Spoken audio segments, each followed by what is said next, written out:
There you go. All right, Karen, you ready to rock and roll? Always. All right, let's have a fantastic show. Here we go. Thanks. Here we go. The following program is being brought to you on the Voice America Health and Wellness Channel. For more information about our network and to check our additional show hosts and topics of interest, please visit voiceamericahealth.com. The Voice America Talk Radio Network is the worldwide leader in live internet talk radio. Visit voiceamerica.com. The views and ideas expressed on the following program are strictly those of the host or guests and do not necessarily reflect the views and ideas held by the Voice America Talk Radio Network, its staff, and management.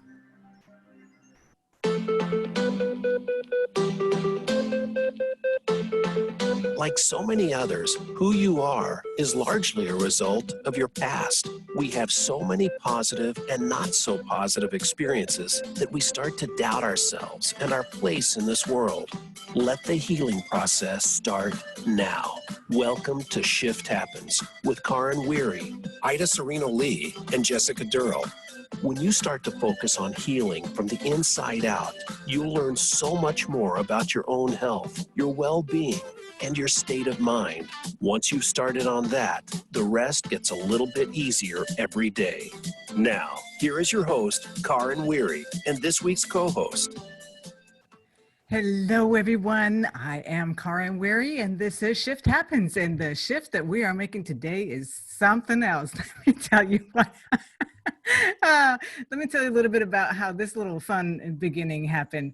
I was actually at my office and doing some work there and realized that I had left my microphone at home. So I was doing a live show at 1 o'clock on another Facebook page, and then realized, you know what, I have enough time to run home, and so that I'll have the microphone because it sounds so much better with the microphone. And get home and I'm rushing and don't understand why I can't get online. I can't get online. What happened here? So I find out that my internet router has been unplugged. And so you know how long it takes to reboot that internet, and here we are. But I did not want to let you guys have a rerun because my guest today, she is super special, and specifically for this time, I can't remember if I mentioned on here, I started on March 28th, a 30-day meditation challenge because of the things that are going on right now. I know a lot of people, they're running on fear and anxiety and this, that, and the other. And we know how being in that state is something that breaks our body down. In fact, we know there's plenty of research that shows how chronic high levels of stress is truly 80 to 90% of the cause of chronic illnesses. And so now add on all of the uncertainty that's going on with the coronavirus and this, that, and the other.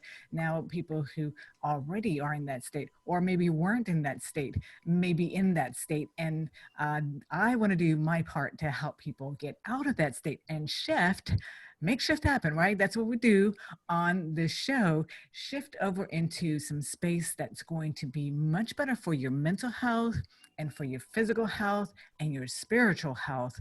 Because again, I like to go from research. There is research that shows, and I was actually on my way to my office today. I'm an essential, just so y'all know. So I have the license to go to my office, but just want to put that out there. And that I was listening to Dr. Joe Dispenza on my way to work today, and he was talking about how if you spend 10 minutes 3 times a day, focus in the space of love, that you will boost your immune system by 50%. So this stuff is super powerful. And when I was talking about my 30-day meditation challenge, certain days, Mur DeMarmian, who is my wonderful guest today, she joins me with her amazing sound healing. So Mur, welcome, and thank you for your patience. Never a dull moment on planet Earth, you know, especially right now. Seriously. We roll with it, right? Having done a Voice America radio show, I totally understand what that's like. Totally got it. And here we are laughing. We're having a good time. Yes. So, Yeah. Mer, tell me a little bit about, your background and how you found this beautiful space of sound healing. It's a kind of an interesting journey. I grew up in a very mainstream, small family, went to private Catholic schools, but I always had this edge of knowing other stuff. Yeah. Somehow, I just Yeah. knew. So I went through a very mainstream adult life, and then I was actually in landmark education. Ah.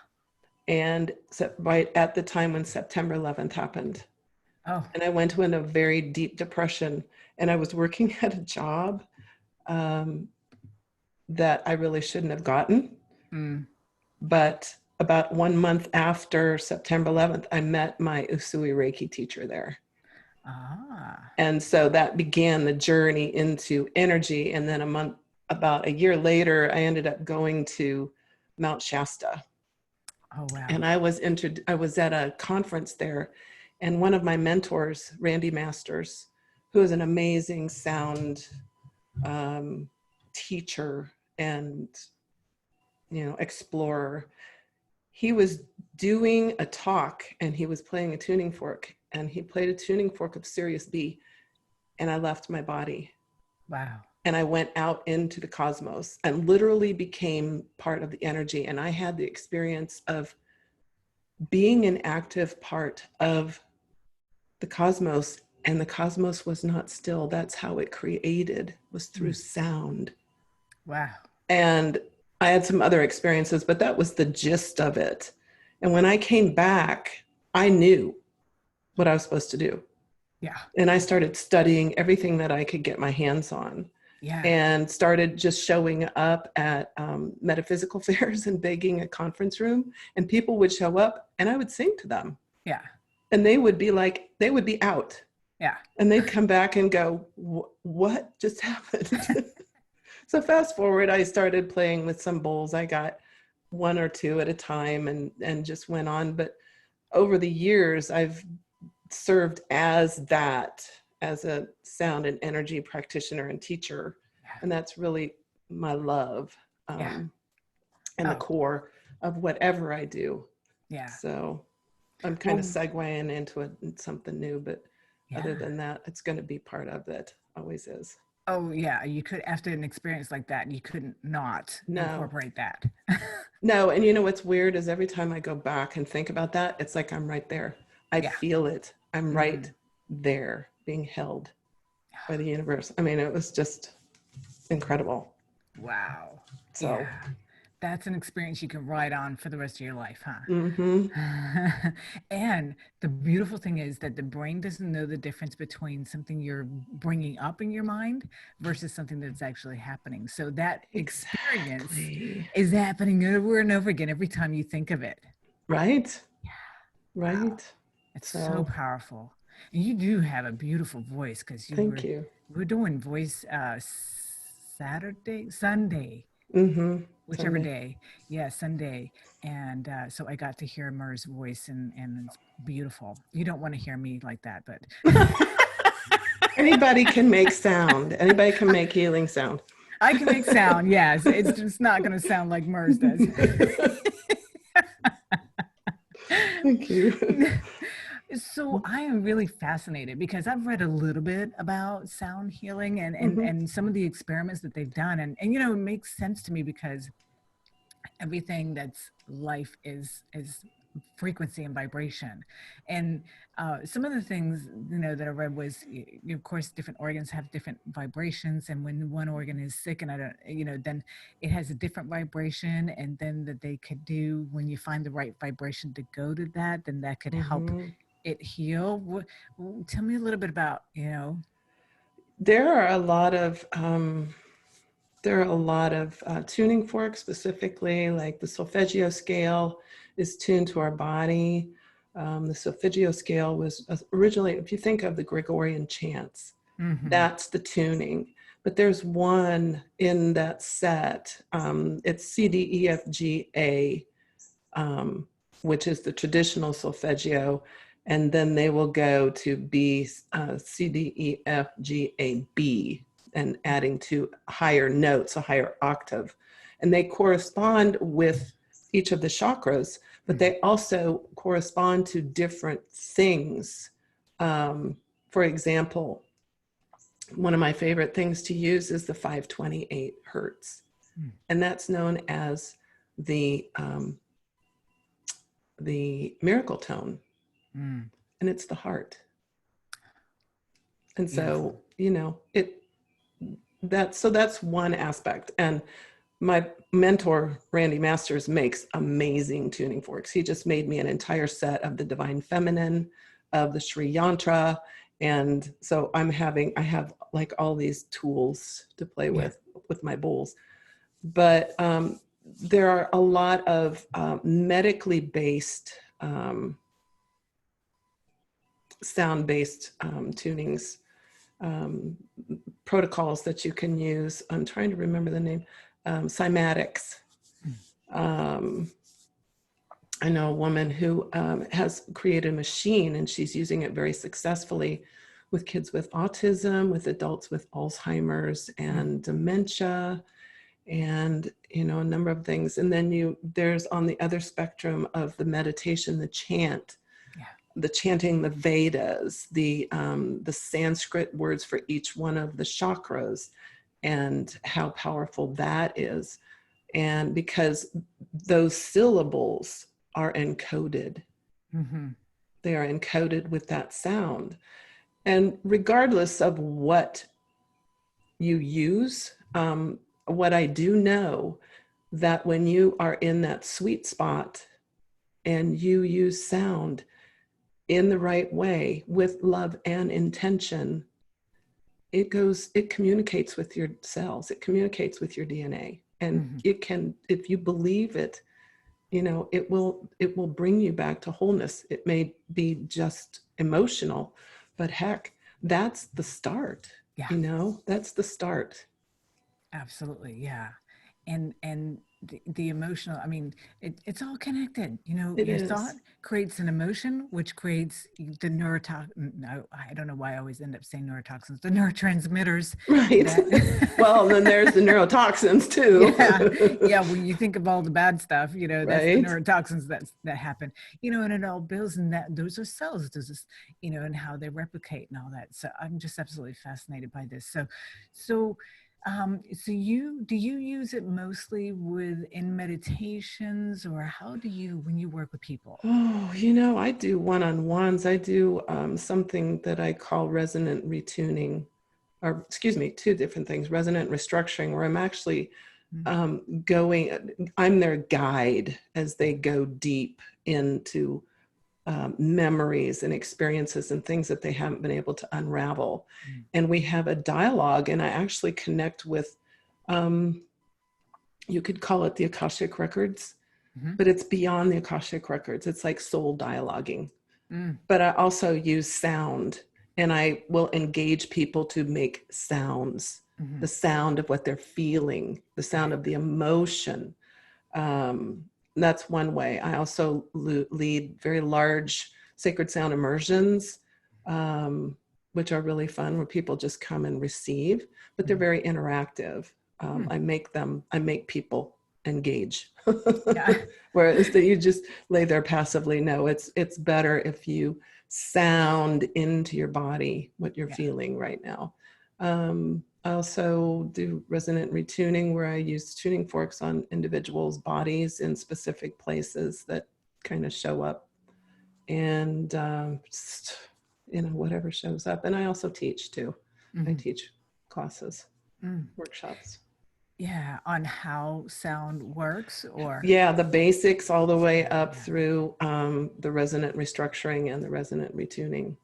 Okay. So the resonant restructuring, you're literally changing the structure, helping people change the structure of their beliefs, you know, helping them change their beliefs and the energy that is attached to that. That's the whole thing, right? You know, so that they can expand their presence and expand from where they're coming from. And like Like I'm taking another workshop with a woman right now, and she talks about how you operate at the level of destiny, where you are connected so fully with the creative force, with the divine universe, that you are aligned with your destiny. Wow. That is the hope and the prayer for everyone to experience that. Yeah. Imagine what a world would be with that. Well, that's what we're working on, right, Mur? Yeah, right. Yes. I think that's one of the reasons why this virus is happening right now, to give us time to pause. Yeah. And really get our priorities straight. This is one of my biggest pieces that I always talk about, is that people are so distracted and they do not want to focus in. No, because it's hard.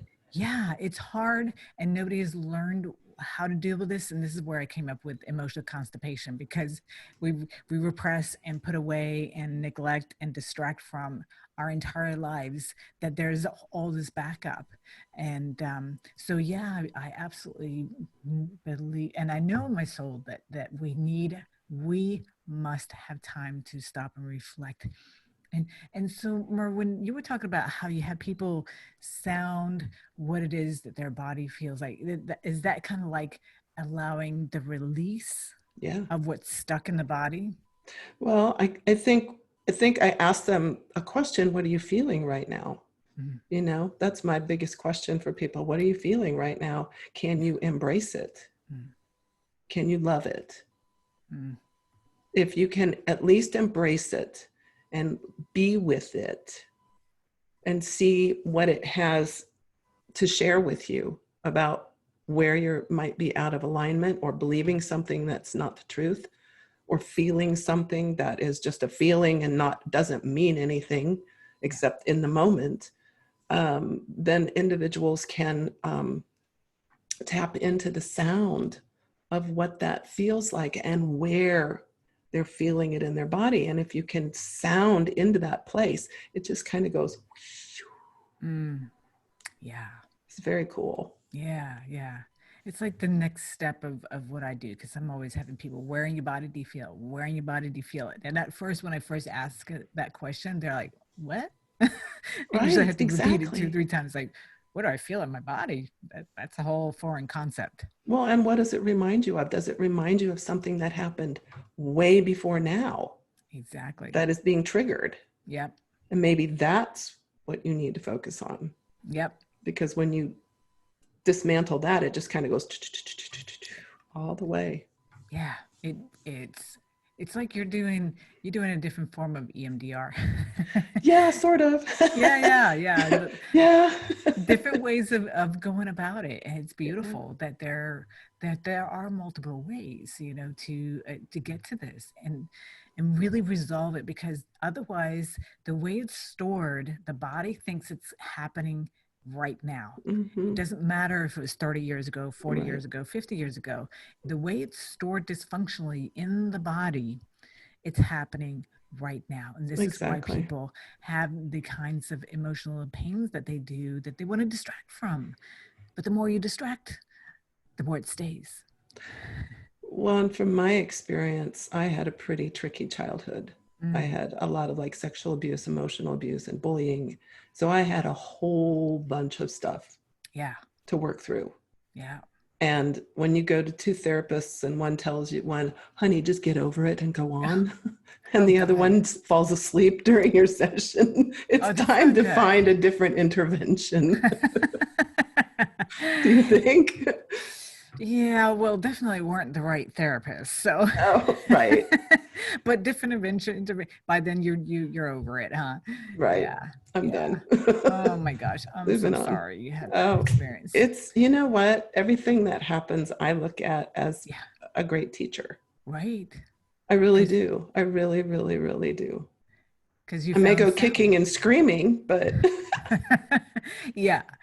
And when you get to that place where you can embrace it, that, okay, this didn't feel good at the time, but it got me here, and here is really good. And sometimes that knowledge doesn't show up for a while. Right. And then you go, oh, that's what that was about. Yes.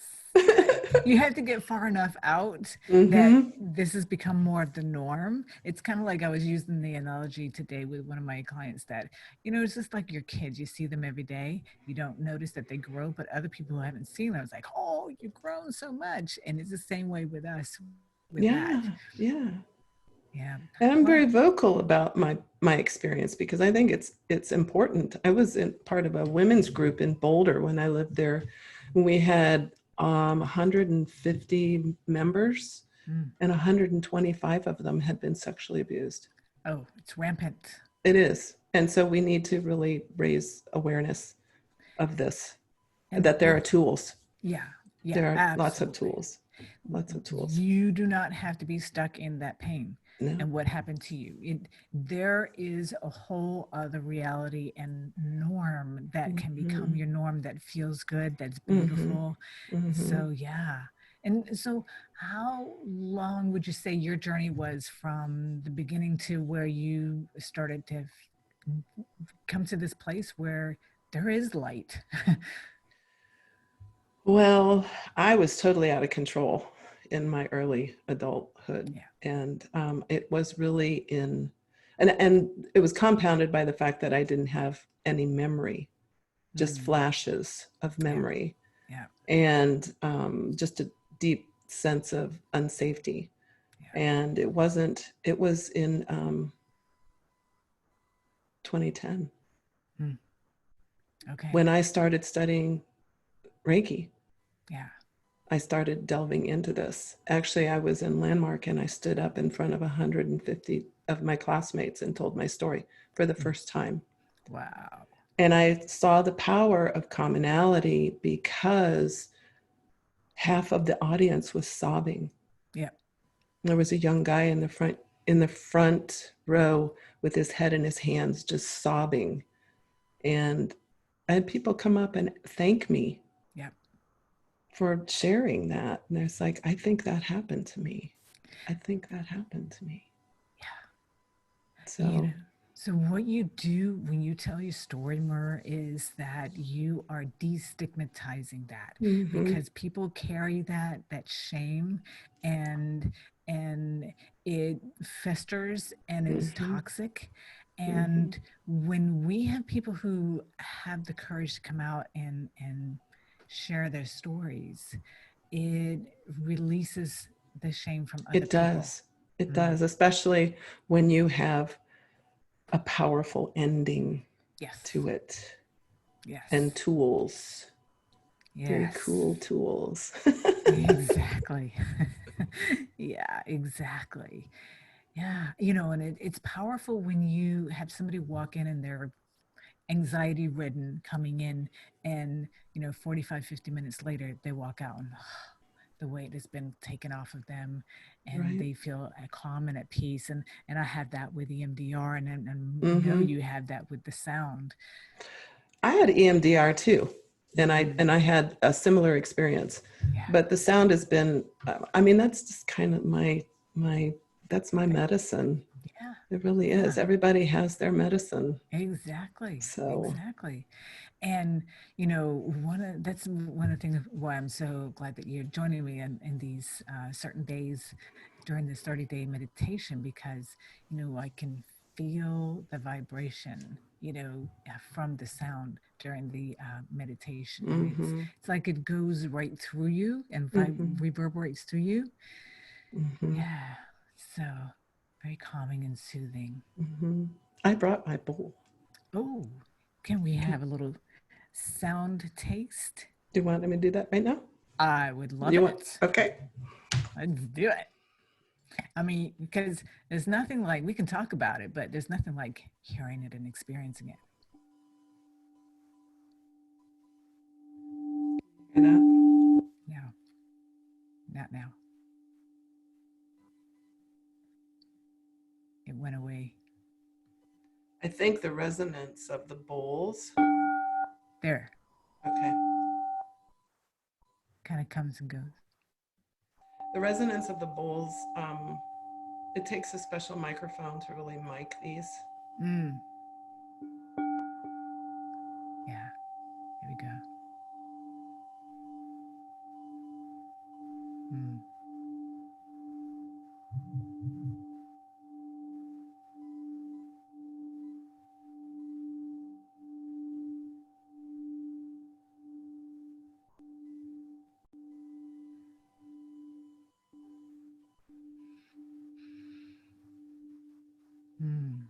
Wow. It was very soothing. I kind of felt like it was wrapping around me. Mm-hmm. This is one of my favorites. And each bowl, what does it have a certain hertz or frequency? This is a D. This is a D. So it's trying to remember in the solfeggio scale what the hertz is. I can't remember off the top of my head, but I think it might be 963. But it is, you know, in the main scale, it's the second note. Okay. There you go, C, D, E, F, G, A, B. Okay. In that scale. So. And so, because I've been to a couple of the crystal bowl circles where each bowl, she was saying each bowl kind of corresponded to different chakras. This corresponds to the sacral, which is your Okay. second chakra. And it is actually sexual energy, believe it or not. It's creation. It's safety, you know? Yeah. Yeah. So. And that's a really good one right now, because a lot of people are not feeling safe, Right. you know, whether Exactly. it's they're afraid of the virus or they're afraid of their financial situation or both. Yeah. So what would you say are some things right now during a situation like this where people, you know, their lives have been disrupted, and they're in that state of unknown, which we don't like as human beings. Right. What would you say are some things that they can do? There are a lot. One of my favorite ones is earthing. And going outside and walking barefoot in the grass and just standing. And if you can visualize your energy just all the way down your body and out your feet and all the way into the earth. Let your toes grow roots and go all the way down into the core. And if you're not feeling safe, just dump those feelings into the earth and just connect, because there's a scientific reason besides this as well. It does something with our electrolytes and energy, that reconnecting to that. The other thing is meditation, or just being quiet. Sound. You know, there are a lot of YouTube sound things that you can listen to. Meditative Mind is one of my favorites. I do a lot of yoga to that, and it's repetitive. You can play it up to like 3 hours. They have 3-hour long sound bites. The other thing is walking. You know, walking. What else? Meditation. Oh, movement. Dance, meditative dance. It's my favorite. Meditative movement is just going into a place and dancing your emotions. Yeah. And also sounding. You can do vocal sounding. You can do that practice where you're laying down and just sound into your body where you feel fear or anxiety, and just see, you know, as you're sounding, just let it go. Yeah. And I find that many times it's a lot of people, they resist that piece of letting it go. It's like, but this is going on, and if I let go of my fear and anxiety, that means that I'm burying Peaceful. my head in the ground, or or, you know, what do I do if I don't have my fear and anxiety? But fear and anxiety is an emotion. Yeah. An emotion is not real. Right. It's manufactured by our fight or flight part of our brain. And we can, I know it's hard to do sometimes, we can choose what we listen to or what we believe. But really, if you can, Joe Dispenza talks about this. Yeah. He talks about if you can get out of that loop long enough, it will stop showing up. Exactly. But the other part of it too is connecting with your knowing certainty that you are a part of life, you are fully supported, and everything is okay. Mhm. We haven't always had that kind of reassurance from the time we were kids all the way up, because we're running the programs that our parents ran, Exactly. you know, and that's what we learned. So unraveling that takes diligence, it takes time. Yeah. Yeah. It's like having to reprogram yourself. Exactly. Yeah. Because that programming that we're running on was created between the age of 0 and 6 or 7 years old. And from there on, 95% of our behaviors and thinking is on autopilot, which is really scary. So, yeah, like you said, Mar, when you become aware and decide, you know, maybe take another look at what's going on here, because all these belief systems that we have and this white noise that we have going on is not it's not yours. You got it from somewhere else. Somebody else programmed it. Yeah. Yeah. Well, and I think too, we're when we are in fear and anxiety, we're half out of our bodies anyway. Oh yeah. I mean, we just kind of go because we don't want to listen. We don't want to feel it. We're like, oh no, can't deal with it. But what if we closed our eyes and breathed and just embraced it? Yeah. Just gave it a hug and just held it and asked it, what are you trying to tell me? Yeah. Because it's a teacher. Everything in our world is a teacher. Yes. This COVID is a huge teacher. Yeah. Yeah.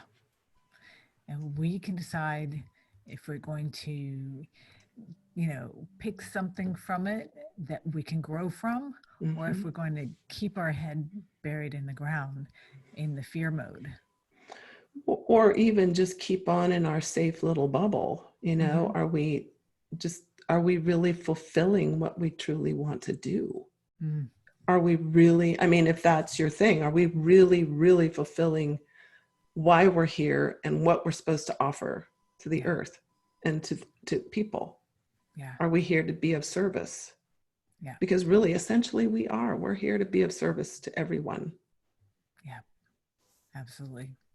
You know, and when you know that you're in that space of being of service, then your life is purpose and meaning, and you know, and doors open. Yeah. Doors open. Yeah. They say, go here. No, go here. Talk to them. Kind of reminds me of the Celestine prophecy. Right? Oh my gosh, it's been forever since I read that book. I know, me too. I found the books the other day when I was unpacking a box of books. It's like, oh, Celestine prophecy. So it just feels good to say it, doesn't it? It does. Because really it is. I mean, why would we be separate from everyone? Right. Yeah, absolutely. So, how can we help other people who might be struggling emotionally? I mean, what kinds of things to say and what not to say? Well, personally, I hate it when people give me advice. Uh-huh. Oh, just do this, just do that. And they're well-meaning, but really just empowering people to be okay with where they're at. And it's easy to do. Just, you know, ask them, what are you feeling? What are you feeling? Yeah. Listen. And listen. Yeah. Let them talk and just be with them. Yeah. That is probably the biggest thing, is just being with them and holding space, and then say, is there anything I can do for you? Yeah. And if they're looking for tools, ideas, or suggestions, then they'll ask. Yeah, exactly. But going into fix-it mode is hugely annoying. Some people like it. Yeah, most people that I hear and talk with don't like it. They're not a fan. They're like, Yeah, so. yeah.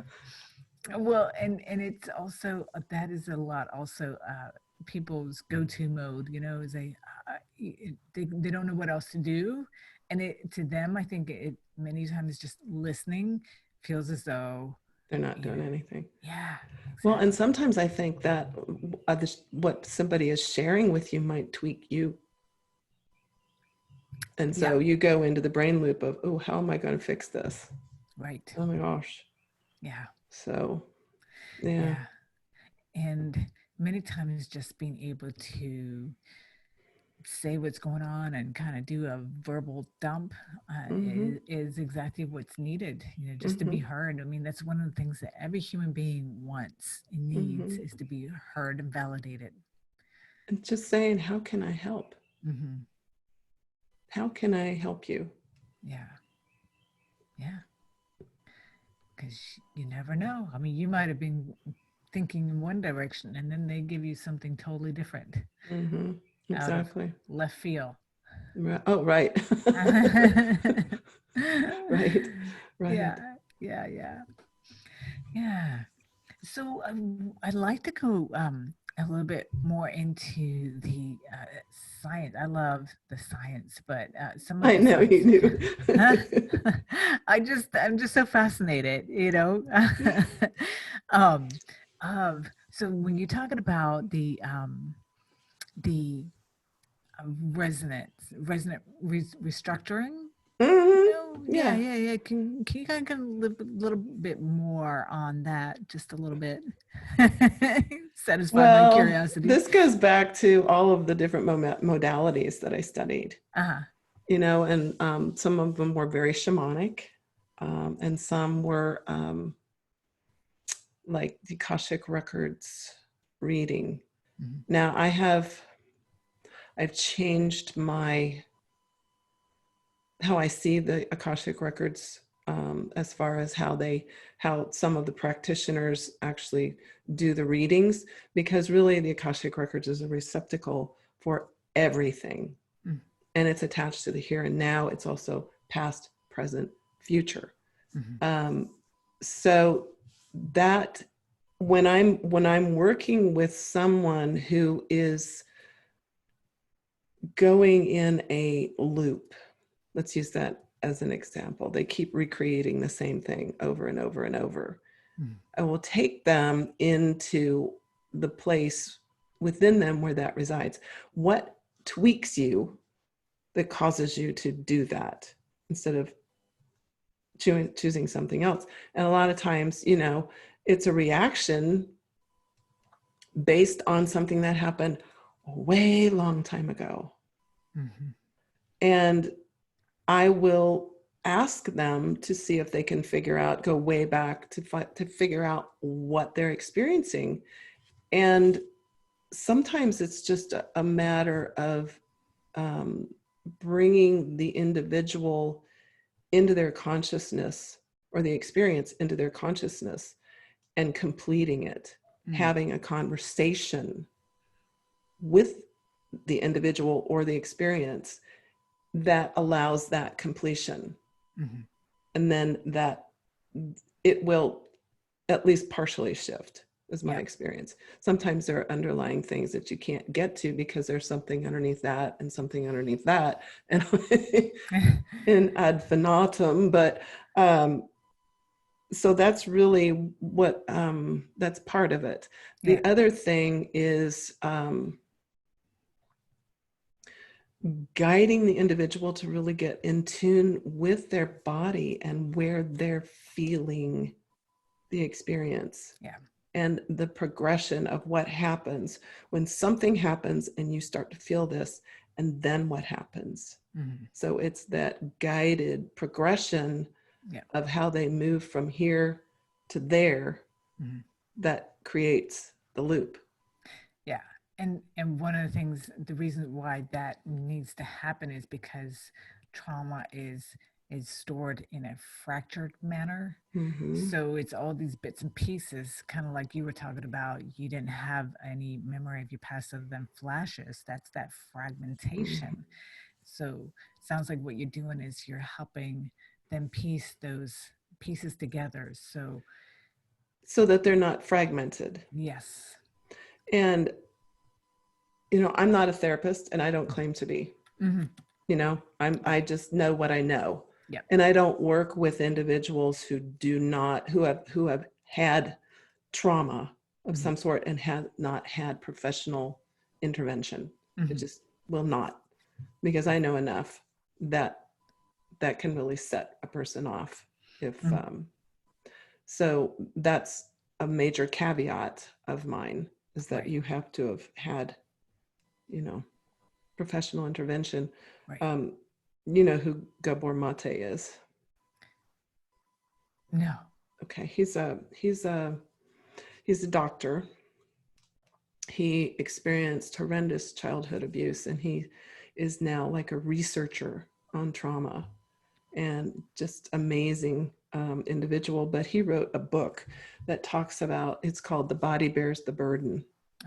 And it's profound. It talks about the body-mind connection and why it's so important to just be present, you know, in your body when you're doing this work. So absolutely. Yeah. Sounds like the counter to Bessel van der Kolk. He wrote the book. Yeah. The Body Did he Keeps write Score. that? Oh, The Body Keeps Score. Okay. Bodies keep score. Yes. Yeah. So, you know, because I had a little discombobbled beginning here, rushing around and internet unplugged and all that good stuff, I did not get to really do an intro, and I want to make it right for Mer, because she's just amazing. So so that you really get to know the official side of Mer. Official side. She is a vibrational alchemist and teacher who works with sacred sound and energy to experience deeper well-being. This work has had many expressions over the past 20 years. Group sacred sounds immersions, live and Zoom sounds and energy workshops, women's healing retreats. Women's empowerment is the focus of her new endeavor, Paradigm Alchemy, Invincible Wise Women. Through Zoom workshops, private sessions, and deep dive retreats, these offerings focus on supporting women to resolve lingering self-esteem issues from adversity. Mer is finishing up an e-workbook, The 5 Life Passages of Transformation, How to Embrace and Move Powerfully Through Challenges and Adversities, which draws upon her own journey through childhood trauma. The ebook will be available in June of 2020, and she is a companion to her women's focused, the book is a companion to her women's focused workshop. Mer currently lives outside of Asheville, North Carolina. So Mer, tell us a little bit about, you know, some of your new endeavors and how we can reach you.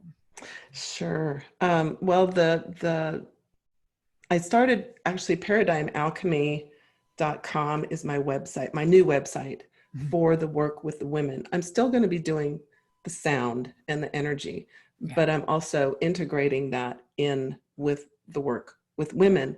Sure. This has been evolving over the last 5 years, when I found more and more individuals who are attending were women, attending my workshops, attending the immersions. And so that's really how that evolved. You guys can reach me. You people, beautiful people out there, can reach me. I have 2 websites, ParadigmAlchemy.com. I also have CreativeDivineStudios.com, both available. You can email me at invincible@ParadigmAlchemy.com. I'm on Facebook. I'm on Paradigm Alchemy. I'm Creative Divine, and I'm YouTube. And you can join us on Insights Counseling Center Facebook page tonight in our meditation, 7 p.m. Eastern Standard Time. And with that, we are closing out. We want you to go ahead and make shift happen in your life. Go out there and shine your unique, beautiful selves, because the world needs your special talent. Thank you. And we're clear. Great show, ladies. All Thank right. you. Thank you. You guys.